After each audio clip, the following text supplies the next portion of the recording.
తీవ్ర మనస్తాపంతో తీసుకున్న నిర్ణయం వల్ల ఇక మన చెవులకి చాగంటి కంఠం వినపడదా?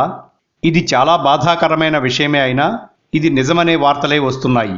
ఈ వార్త కొన్ని ఛానల్స్లో ప్రసారం అవుతుంది. ఆ వార్త యథాతథంగా మీకోసం. ప్రవచనకర్తగా తెలుగు రాష్ట్రాల్లో సుపరిచితులైన చాగంటి కోటేశ్వరరావు సంచలన నిర్ణయం తీసుకోనున్నారా? ఇకపై ఆయన ప్రవచనాలు చెప్పడం మానేస్తారా అంటే అవుననే సందేహాలు కలుగుతున్నాయి. తనపై కేసులు పెట్టడంతో ప్రముఖ ప్రవచనకర్త చాగంటి కోటేశ్వరరావు మనస్తాపం చెందారని తెలుస్తోంది. దీంతో ప్రవచనాలు చెప్పడం మానేయాలనే నిర్ణయానికి ఆయన వచ్చినట్లు సమాచారం.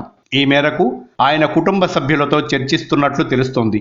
ప్రవచనాలు చెబుతుంటే పదే పదే కేసులు వేస్తున్నారని చాగంటి ఆవేదన వ్యక్తం చేస్తున్నారు. 2 రోజుల క్రితం కృష్ణుడి గొప్పతనం వివరించే క్రమంలో చాగంటి చేసిన వ్యాఖ్యలు యాదవుల ఆగ్రహానికి కారణమయ్యాయి.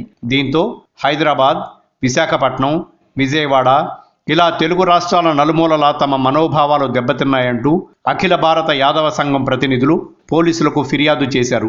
దీంతో ఆయనపై వివిధ పోలీస్ స్టేషన్లలో కేసులు నమోదయ్యాయి. చాగంటి బేషరతుగా క్షమాపణలు చెప్పాలని వారు డిమాండ్ చేస్తున్నారు. ఈ నేపథ్యంలో నొచ్చుకున్న చాగంటి అసలు ప్రవచనాలే మానేస్తే ఈ బాధ ఉండదని భావిస్తున్నారట.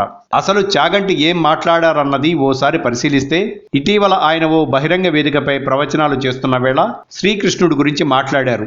ఆయన పశువుల కాపరి ఇంట్లో పుట్టాడు, ఓ మహావిజ్ఞానవేత్తో చక్రవర్తి కడుపున పుట్టినవాడు కాదు, ఇంకా రామచంద్రమూర్తి అయితే దశరథ మహారాజు కుమారుడుగా పుట్టాడు, కృష్ణుడు ఏమీ తెలియనివాడు, తలకడిగితే మొలకడగరు, మొలకడిగితే తలకడగరు, అటువంటి గొల్లవాళ్ళ ఇంట్లో పుట్టాడు అంటూ నోరు జారారు.